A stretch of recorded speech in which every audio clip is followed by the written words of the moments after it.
Good afternoon, everybody, and welcome to my talk. Unfortunately, I cannot be there in person due to travel arrangements. So I want to talk about units, quantities, physical dimensions, physical constants in the Wolfram language, or mathematical. And overall, I think we have come a very far way since the 1790s when the metric system was created, when the kilogram was defined here, an early prototype from around 1794, when they were still thinking the shape would be a parallel epiped before they changed the cylinder. It was still called a grave. And today, where we can do the following calculation, where we can say, what is this number? And obviously, we see the Planck constant, the hyperfine splitting frequency, and the speed of light, and it's exactly 1 kilogram, not in floating point approximation, but as an exact number. The quantity framework in the Wolfram language is quite well developed. It has a lot of function and allows to do a lot of different things. In the tender are quantities and physical quantities and units. And they're powered by physical constants. One can use them to do uncertainty computations, compute with dates and times, use the knowledge base, do dimensional analysis, and more. I will give some examples. The most important functions are probably quantity, which has the obvious shape of magnitude in the unit. Quantity variable, which is the symbol and the physical quantity, like an electric potential, unit conversions, unit simplify, and unit dimensions. And I will give some example in the following. So since around 10 years, we have the function quantity in the Wolfram language, and it's a very convenient function. It allows to do a lot of things in a very convenient way. For instance, you can just type 3.6 millimeter, or if you don't want to type it, there's an auto-completion, which gives you all possibilities that follow there. You can do a conversion. You can just use natural language, and we will interpret it like the product of the Boltzmann constant times 300 Kelvin. You can convert it to electron words with the new SI. Everybody, meaning the Boltzmann constant electron charge being exact, gives an exact quantity. You can numericalize it. You can convert it to SI base units. And as I said, we accept and are able to interpret natural language. Like here's a little calculation. You drive a certain amount, need a certain amount of fuel costs a certain amount, then you get a certain tax break, and then you have a base cost, and you can compute all of this in a way that is very convenient to express in natural language. We have around 5,000 different units, obviously all SI, CGS, imperial, and we have also cataloged a couple 10,000 of compound units, like some of these. The reason being that compound units is important is if you do a unit conversion, you want to do a unit conversion in a sensible way. So you want to go to a unit that people really might use, and to know what is a sensible way, historic or current, you need to know what is out there and what people use. Physical quantities, they're backed by entities. Entities are things like, say, silver or New York, certain things from the real world, either abstract or concrete, that have a certain amount of quantitative and qualitative properties. We have around 3,000 physical quantities. Here are some examples, and you can ask for all of their properties, like a pointing vector. It's a vector from the algebraic type. It has the following canonical unit, has the following dimension, has the following ISO number, and so on. And like the units, you can put them in a natural language. You get something that's a quantity variable, has a full form. It's fully aligned to ISO 80,000 and to the green book and the red book. Like here are some examples with their dimensions. And you can use them in computations. For instance, you have here a voltage that you name V, and then you can say what are their dimensions, what is a good unit for it. And you can express physical laws using quantity variables. For instance, you have a classical pendulum, you can get a Lagrangian, and this is not just some formulas, it's really, there are really dimensional quantities inside. And then you can get the Lagrange equations, you can expand this for small angular deviations in a series, get a linear equation. You can use this for solving differential equation. You're just an accelerated motion with a constant acceleration. You say where the particle is at time 0, what the velocity is after 12 seconds, and then you can compute everything and substitute numerical values. Physical constants. Physical constants are obviously very important, especially in the new SI, because everything is based on them. Again, we have them as computable objects as well as entities, which have a lot of historical properties. Here's a subsection of them. Here's speed of light, Planck, Avogadro, Boltzmann, Bohr magneton.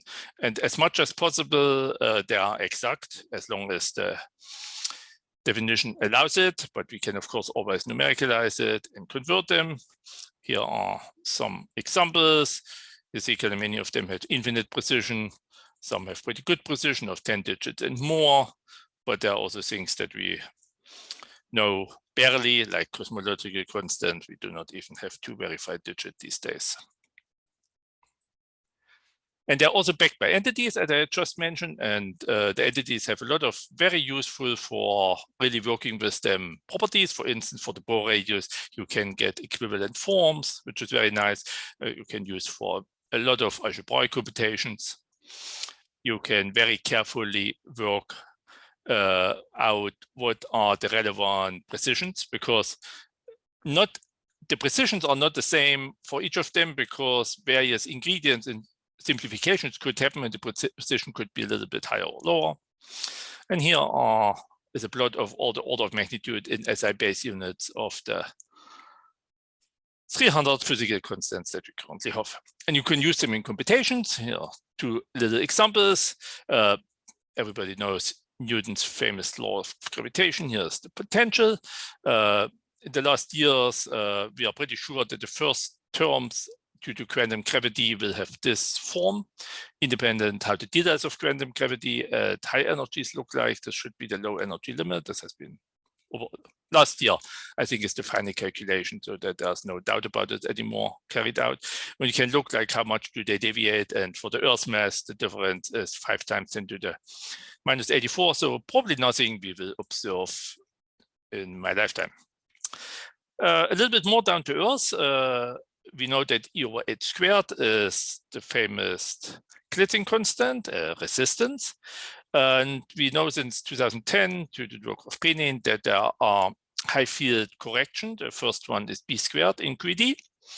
And this is already a little bit more in the realm what one day we might see. So here, how much? 18th digit. So probably also not in the next decade, but one day we will see it. Physical dimensions, as already mentioned, every unit and every physical quantity has unit dimensions, like the dimension of unit of the meter. The unit dimension of the quantity 1 Newton is length over mass times squared. Also physical variables like radiant flux densities have, of course, dimension. And we can work with dimension. We can, for instance, do Buckingham bi-type computations, like given a mass, a radius, a time, can I express energy? And this was the famous calculation that Taylor did when he calculated or estimated the energy release at a Trinity bomb. And plugging in the numbers that he took from the photograph, we get 26 kilotons of TNT, which is pretty near to the real one.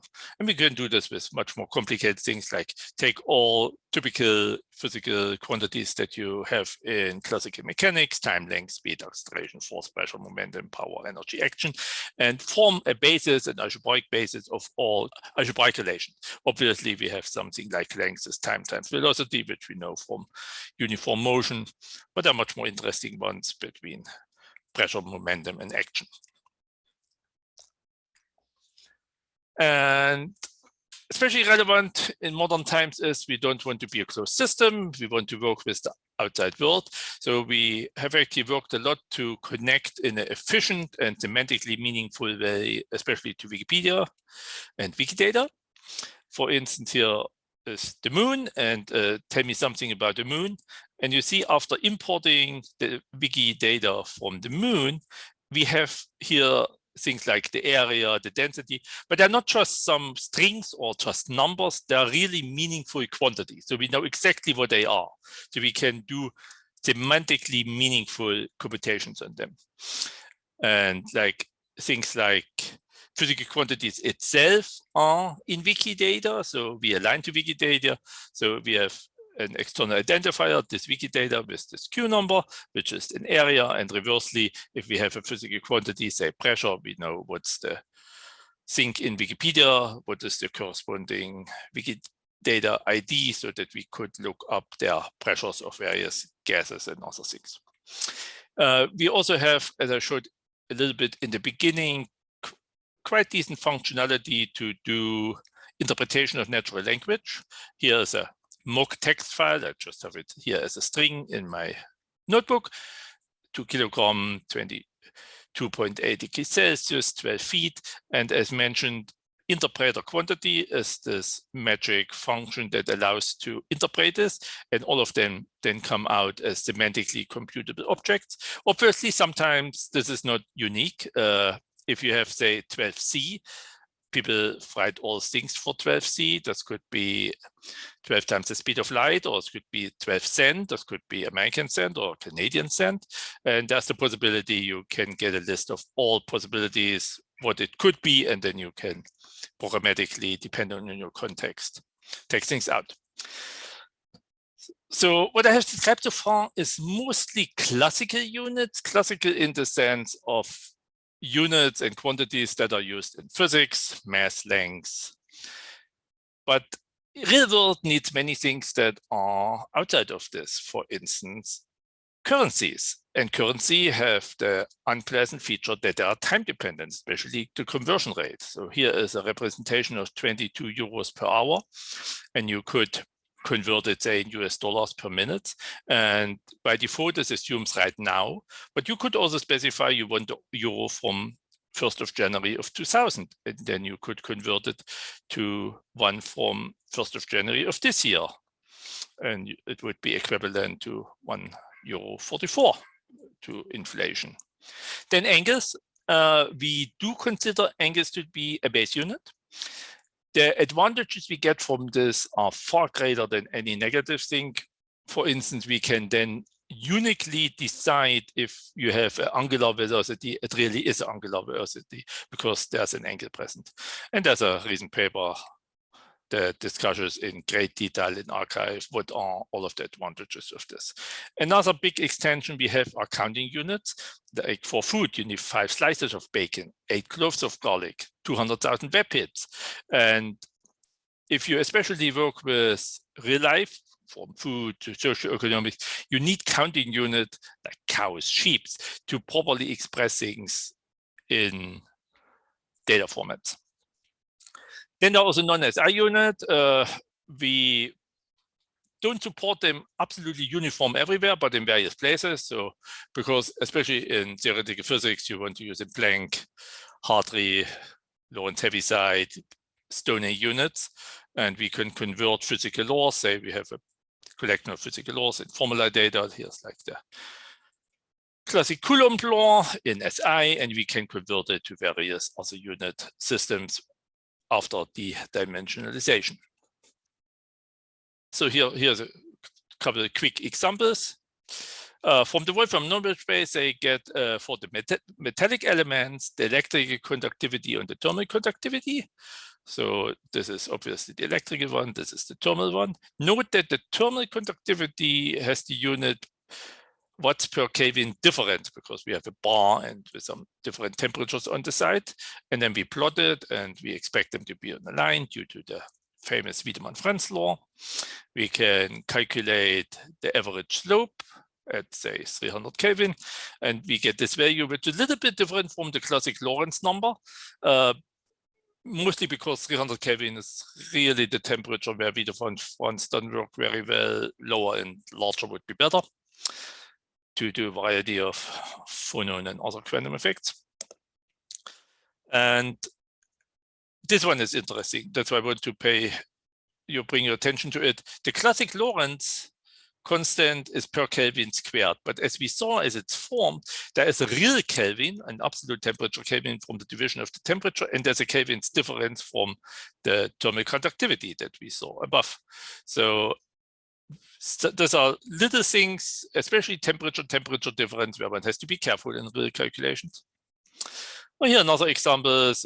We have a lot of data about animals. Here are dog breeds, and we plot their weight over their average height.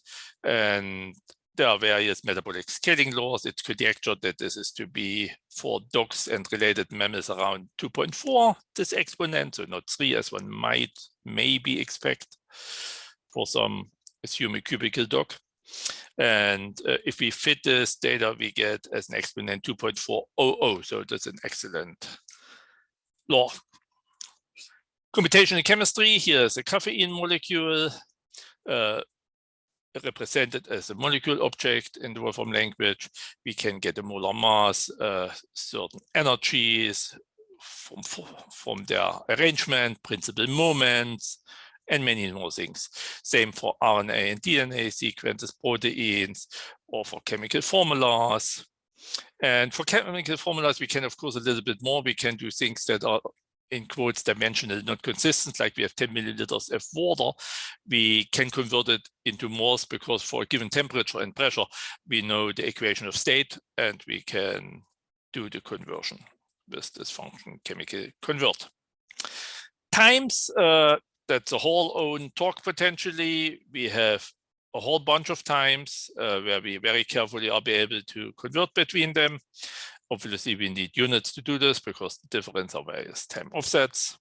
I don't want to go into details. Uncertainty computations. In the modern world, more and more data are having uncertainties, which is good because it allows a much more precise analysis of the data.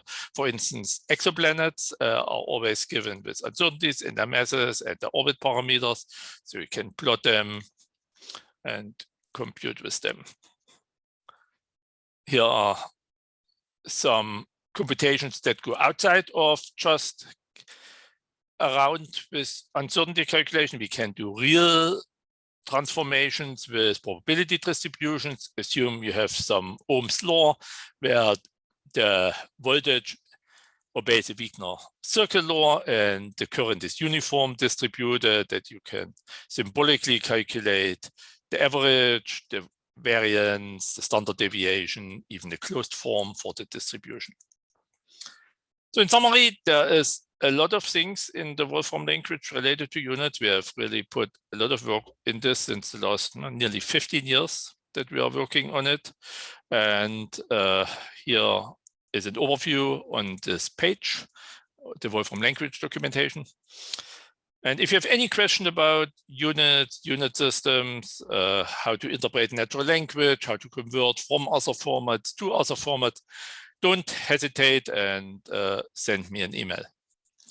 Thank you very much, and I hope you have a good conference. That said, unfortunately, I will not be able to participate in person this year, hopefully next year.